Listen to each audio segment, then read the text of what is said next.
عرب تاجر جب اپنے تجارتی سفروں میں مختلف لوگوں سے ملتے تو اسی طرح بعض عربوں نے یہودیوں سے اس قصے کو سنا اور اس کے بعض حصے سنے تو ان کے ذہن میں حضرت یوسف کا نام تھا.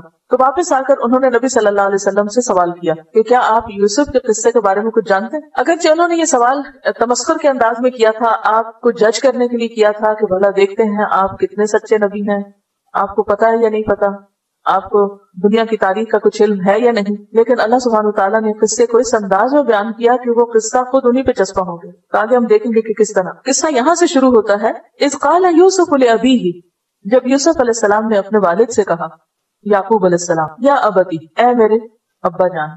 ابتی پیار سے کہنے کا لفظ، یا ابتی. ویسے تو ہوتا ہے نا یا ابی، تو یا کی بجائے تا اضافت کے لیے یا کو ہٹا دیا گیا، لاڈ سے کہہ رہے ہیں. انی رأیت 11 کوکبا، بے شک میں نے 11 ستارے دیکھے. احد 1 10 10 کوکب ستارے، میں نے 11 ستارے دیکھے. والشمس اور سورج، والقمر اور چاند. رأیتہم میں نے دیکھا ہے ان کو، لی ساجدین کہ وہ میرے لیے سجدہ کر رہے ہیں، میرے آگے جھکے ہوئے ہیں. تو یوسف علیہ السلام حضرت یعقوب کے بیٹے تھے. ان کا زمانہ 19ویں صدی قبل مسیح کا ہے، یعنی عیسیٰ علیہ السلام سے تقریباً 1800 سال پہلے آئے. آپ اور آپ کے والدین جب یہ قصہ شروع ہوا اس وقت فلسطین میں رہتے، موجودہ فلسطین میں، کنعان کے علاقے میں. ان کے ایک اور بھائی تھے بنیامین.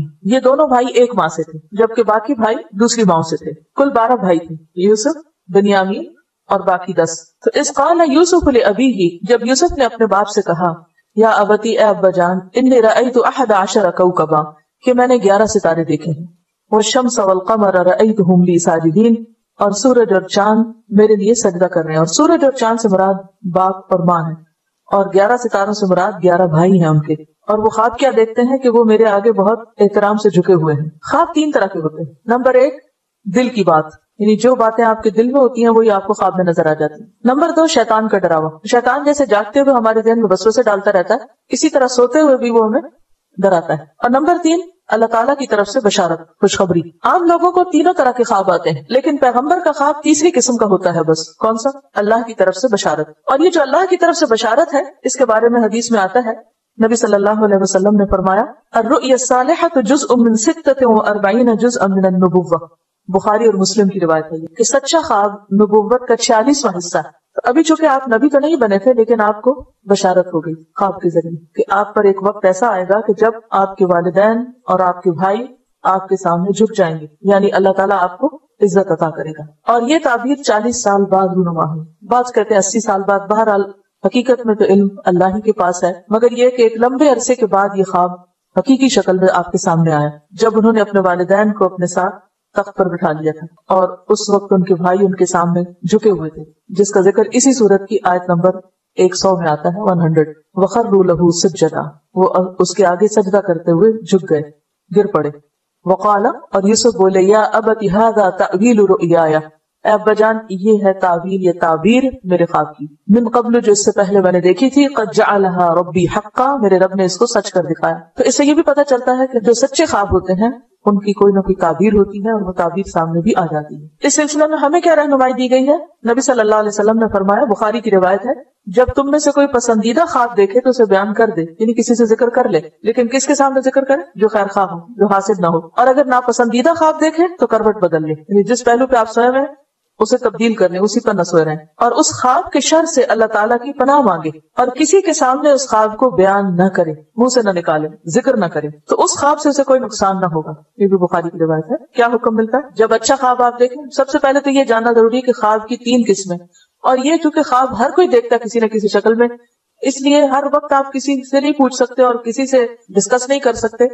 خود پتہ ہونا چاہیے ہم میں سے ہر ایک کو کہ خواب کی قسمیں کتنی، اور پھر خود انالائز کرنا چاہیے کہ میری خواب کس درجے میں ہے.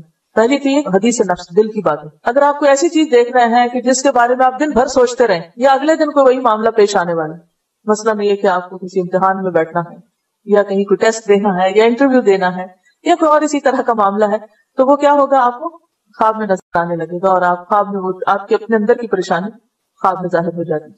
دوسری قسم کا خواب کون سا ہوتا ہے؟ شیطان کا ڈراوا. اس میں عموماً جو ڈراؤنے خواب ہوتے ہیں وہ شیطان کی طرف سے ہوتے ہیں، جو انسان کا دشمن ہے اور انسان کو پریشان کرنا چاہتا ہے. لیکن تیسری طرح کے خواب جو ہیں، جو عموماً اٹھنے پر یاد بھی رہتے ہیں، جو شیطان کا ڈراوا ہوتا ہے، ڈراؤنے خواب، ان کا کوئی منہ سر نہیں ہوتا، کہاں سے شروع ہوئے کہاں ختم ہوئے، کوئی ایک بیچ کا حصہ تھوڑا بہت پریشان کو یاد رہے گا اور باقی کچھ نہیں. تو اس لیے جو تیسری قسم کا خواب ہے صرف اس پہ توجہ دینی چاہیے، اور تیسری قسم کا خواب وہ ہوتا ہے کہ جو آپ نے نہ تو سوچا ہوتا ہے کبھی اس کے بارے میں، اور پھر یہ کہ بالکل روز روشن کی طرح آپ کے سامنے ہوتا ہے، گویا آپ وہاں پر موجود تھے، اور پھر یہ کہ اس کا کوئی نہ کوئی مطلب بھی بنتا ہے۔ اب اگر اس کو دیکھ کر آپ کی فیلنگ اچھی ہو تو آپ کسی کو سنا سکتے ہیں اپنا خواب، جیسے کہ نبی صلی اللہ علیہ وسلم کا طریقہ تھا کہ فجر کی نماز کے بعد آپ بیٹھتے اور صحابہ کرام سے خود پوچھتے کہ اگر کسی نے کوئی خواب دیکھا تو بتائیں، اور پھر خود بھی تعبیر کرتے اور صحابہ کو بھی کہتے کہ اگر کوئی تعبیر کرنا چاہے تو کرے۔ یہ بھی سکھانے کا ایک طریقہ ہے، یعنی یہ بھی تعلیم کا ایک طریقہ ہے۔ ایک تعلیم تو وہ ہے جو کتابوں میں جو باتیں لکھی ہیں ان کو سکھا دیا جائے، اور ایک تعلیم کیا ہے کہ انسانوں کے اوپر جو کیفیات گزرتی ہیں ان کو انالائز کرنا سکھایا جائے۔ تو یہ وقت وہ وقت ہوتا تھا جس میں آپ صحابہ کرام کی دل کی باتیں سنا کرتے تھے اور اس وقت ان کو رہنمائی دیا کرتے تھے۔ اب اس صورت میں اگر خواب اچھا ہے اور جس کو آپ سنا رہے ہیں وہ آپ کا خیر خواہ ہے تو کوئی حرج نہیں، لیکن اگر آپ سمجھتے ہیں کہ کوئی شخص ایسا ہے جو آپ کا رائیول ہے، مثلا کسی بھی اعتبار سے، بعض اوقات ہسبینڈ وائف بھی رائیول ہو سکتے ہیں، بعض اوقات بہن بھائیوں میں، جیسے اس قصے میں آپ دیکھیں گے تو بہن بھائیوں میں محبت بھی ہوتی ہے اور بہن بھائیوں میں حسد بھی بہت ہوتا ہے، خون کے رشتے، تو ایسی صورت میں خواب نہ سنائے جائے۔ اسی لیے آپ دیکھتے ہیں کہ یعقوب علیہ السلام اپنے بیٹے کو کہتے ہیں کہ خواب مت سنانا بھائیوں کو، ورنہ ایسا نہ ہو کہ تجھے نقصان پہنچائے۔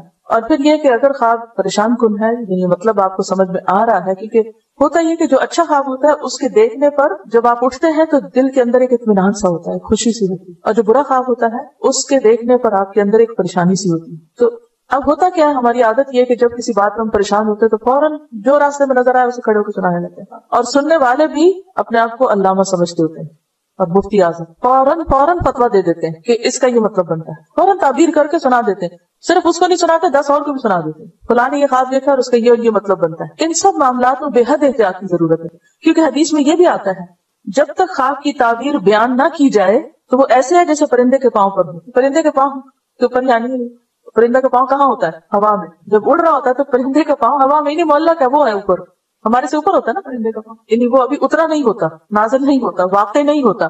جب خواب کی تعبیر بیان کر دی جائے تو وہ وقوع پذیر ہو جاتا ہے، یعنی پرندہ نیچے آ جاتا ہے اور وہ ہو جاتا ہے ویسا۔ تو اس لیے اس معاملے میں بے حد احتیاط کرنا چاہیے کہ سوائے اپنے قریب ترین لوگوں کے دل پر آپ اعتماد کرتے ہوں واقعی خواب نہ سنائیں کسی، برا خواب خاص طور پر۔ اس صورت میں پھر کیا کرے انسان؟ دل کی پریشانی کا علاج کیا ہو؟ کیونکہ آپ پریشان تو نہیں سارا دن رہنا، کیونکہ جب ایک بات ہے آپ نے دیکھی ہے اور آپ پریشان ہیں اور آپ کسی سے ذکر بھی نہیں کرنا چاہتے کہ معلوم نہیں سامنے والا کیا بول دے، کیونکہ آپ اسے یہ تھوڑی کہیں گے اچھا میں خواب سناؤں گا پر چپ رہنا تم، کیونکہ اگر آپ خود چپ نہیں رہے تو وہ کیسے چپ رہے؟ تو ایسی صورت میں آپ پھر اللہ کی طرف رجوع کریں اور دعا پڑھیں۔ ایاک نستعین کتاب ہے نا، اس میں برا خواب آنے کے اوپر دعا بھی موجود ہے۔ ویسے بھی رات کو سوتے ہوئے اگر وحشت ہو، خوف ہو، اس وقت بھی دعا پڑھی جاتی ہے، اعوذ بکلمات اللہ التامۃ من غضبہ وعقابہ وشر عبادہ ومن ہمزات الشیاطین وان یحضرون۔ میں اللہ تعالیٰ کے تمام کلمات کے ساتھ اس کے غضب، عذاب اور بندوں کے شر سے پناہ چاہتا ہوں، اور شیطانوں کے وسوسوں، نیز اس بات سے کہ وہ شیطان میرے قریب آئیں۔ ایک یہ دعا، لیکن برا خواب آنے کی دعا کیا؟ اللہم انی اعوذ بک من عمل الشیطان وسیئات الاحلام فانہا لا تکون شیئا۔ اے اللہ میں اپنے آپ کو تیری پناہ میں دیتا ہوں شیطان کے عمل سے اور برے خوابوں سے، کیونکہ وہ کوئی حقیقت نہیں رکھتے، یعنی انسان ان کو خود نگیٹ کرے کہ اللہ اگر کوئی چیز ایسی ہے ابھی تو میری حفاظت کر، ورنہ یہ ہے کہ میرے دل سے اس کا خیال چلا جائے، کیونکہ خواب تو خواب ہی ہے نا، خیال ہے، ابھی اس کی حقیقت تو نہیں جب تک کہ وہ واقع نہ ہو جائے۔ اسی طرح ایک اور دعا بھی ہے، اعوذ بکلمات اللہ التامات التی لا یجاوزہن بر ولا فاجر من شر ما ينزل من السماء وما يعرج فيها ومن شر ما ذرأ في الارض وما يخرج منها ومن شر فتن الليل وفتن النهار ومن شر طوارق الليل والنهار الا طارقا يطرق بخير يا رحمن۔ میں اللہ تعالیٰ کے ان تمام کلمات کے ساتھ پناہ چاہتا ہوں جن سے نہ تو کوئی نیک بڑھ سکتا ہے اور نہ کوئی برا شخص، یعنی اچھا کرنے والا بھی اس سے آگے نہیں جا سکتا اور برا کرنے والا بھی، ہر اس چیز کے شر سے جو آسمان سے اترتی اور جو آسمان کی طرف چڑھتی، اور اس چیز کے شر سے جو زمین میں پیدا ہوتی اور جو اس سے باہر نکلتی، نیز رات اور دن کے فتنوں اور حادثات سے پناہ چاہتا ہوں، البتہ جو حادثہ بہتری کا باعث ہو وہ بہتر ہے، اے رحم فرمانے والے۔ کیونکہ بعض واقعات زندگی میں ایسے ہوتے ہیں کہ جو انسان چاہتا تو نہیں لیکن اسی میں انسان کے لیے کچھ بھلائی ہوتی ہے۔ عسیٰ ان تکرہوا شیئا ویجعل اللہ فیہ خیرا کثیرا، اس مفہوم میں۔ قال، کہا کس نے؟ یعقوب علیہ السلام نے، یا بنی، اے میرے بچے، لا تقصص رؤیاک، نہ تم بیان کرنا اپنے خواب کو، علی اخوتک، اپنے بھائیوں پر، اپنے بھائیوں کے سامنے اپنا خواب نہ بیان کرنا۔ ایک ہوتا ہے رؤیا الف کے ساتھ اور ایک ہوتا ہے رؤیا گول تا کے ساتھ۔ رؤیا ہوتا ہے گول تا کے ساتھ آنکھوں سے دیکھنا، اور رؤیا خواب میں دیکھنا۔ خواب بھی دیکھا ہی جاتا ہے، دونوں رآ سے ہیں. لا تقصص رؤیاک، اے میرے بچے اپنا خواب بیان نہ کرنا، علی اخوتک، اپنے بھائیوں پر اس کا ذکر نہ کرنا. فیکیدوا لک کیدا، تو وہ تیرے خلاف کوئی چال چلیں گے نقصان پہنچانے کے لیے، کیونکہ وہ ان سے حسد رکھتے. اور والدین کو یہ بات سمجھ میں آ جاتی ہے جب ایک بچے کے ساتھ دوسرے بچے زیادتی کر رہے ہوتے ہیں.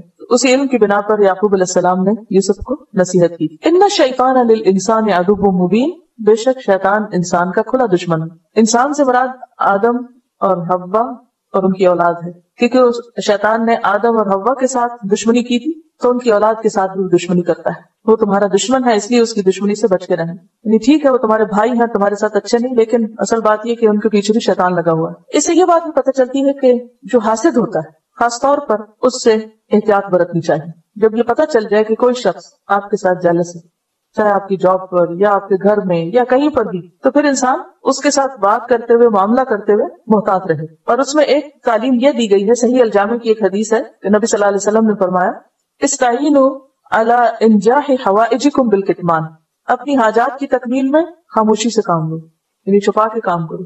کچھ منصوبے اگر بناؤ تو ان کو وقت سے پہلے اعلان نہ کرو. فإن كل ذی نعمت محسود، کیونکہ ہر صاحب نعمت حسد کیا جاتا ہے. جس شخص کو بھی کوئی نعمت ملتی ہے تو اس سے حسد ضرور ہوتا ہے.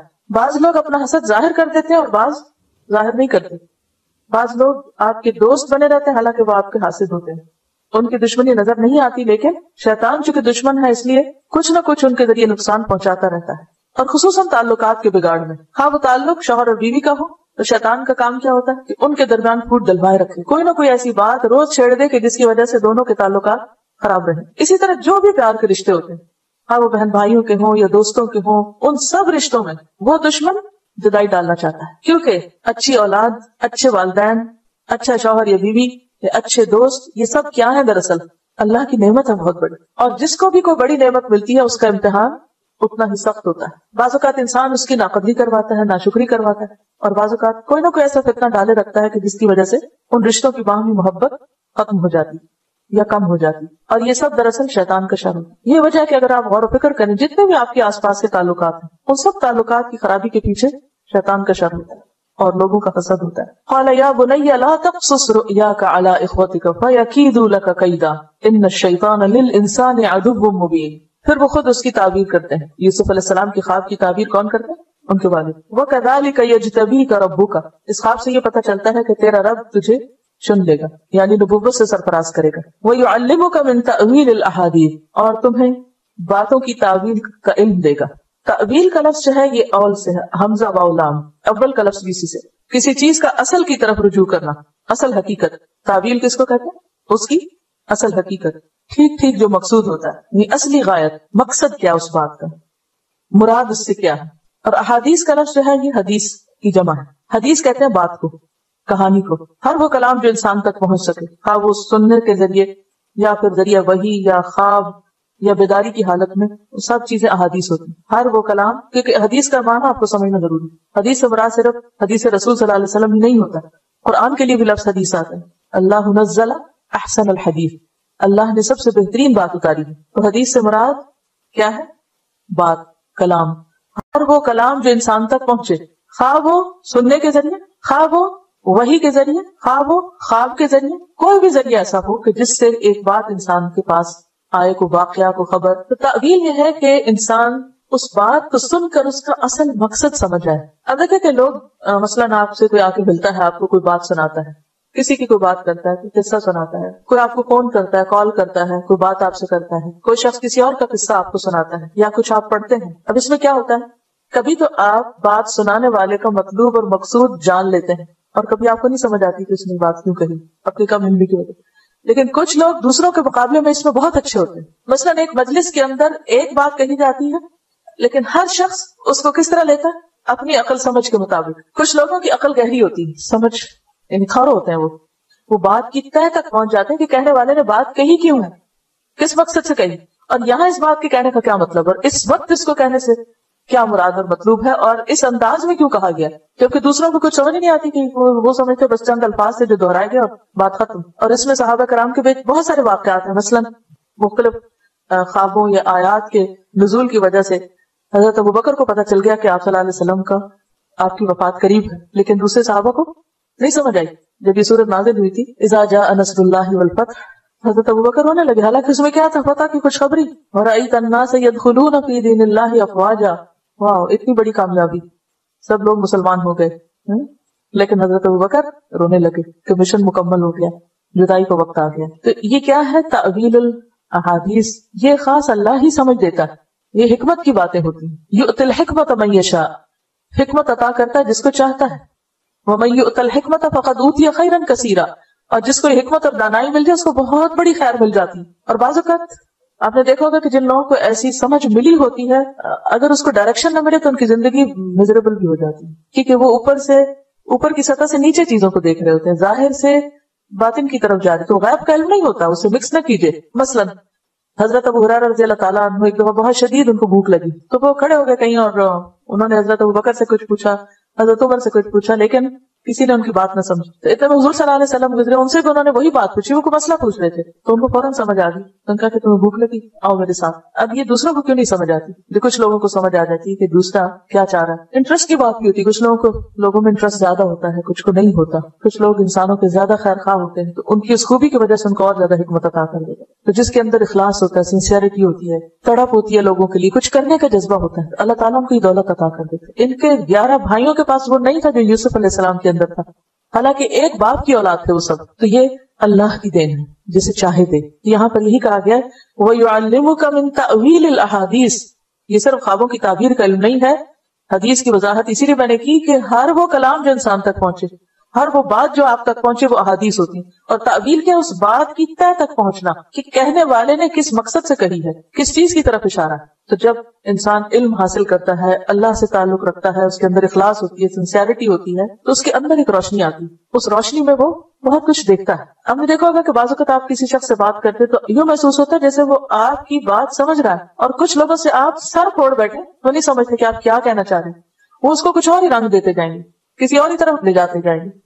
حالانکہ بعض اوقات تو بہت بڑی بڑی ڈگریاں بھی رکھتے ہیں، پھر بھی نہیں سمجھ ہوتی، بس وہ اس اپنے مخصوص فیلڈ میں تو بہت کچھ جانتے ہیں، اس کے علاوہ کچھ نہیں جانتے۔ تو یہ دراصل اللہ کی دین ہوتی ہے، اللہ کی عطا ہوتی ہے۔ تو اسی لیے وہ فرماتے ہیں وَيُعَلِّمُكَ مِن تَأْوِيلِ الْأَحَادِيثِ، وہ تجھے سکھائے گا باتوں کی تہ تک پہنچنا، وَيُتِمُّ نِعْمَتَهُ، اور وہ تمام کرے گا اپنی نعمت کو، اور نعمت سے مراد یہاں نبوت ہے، عَلَيْكَ، تجھ پر، وَعَلَىٰ آلِ يَعْقُوبَ، اور آل یعقوب پر، یعقوب علیہ السلام کی اولاد پر بھی، کما اتمہا، جیسے اس نے تمام کیا، علی ابویک، تیرے والدین پر، من قبل، اس سے پہلے، ابراہیم و اسحاق، ابراہیم اور اسحاق پر، یعنی جس طرح اللہ نے ابراہیم اور اسحاق علیہ السلام کو اس نعمت سے نوازا تھا، اسی طرح اللہ تجھے بھی اس نعمت سے نوازے گا۔ یعنی کون سی نعمت؟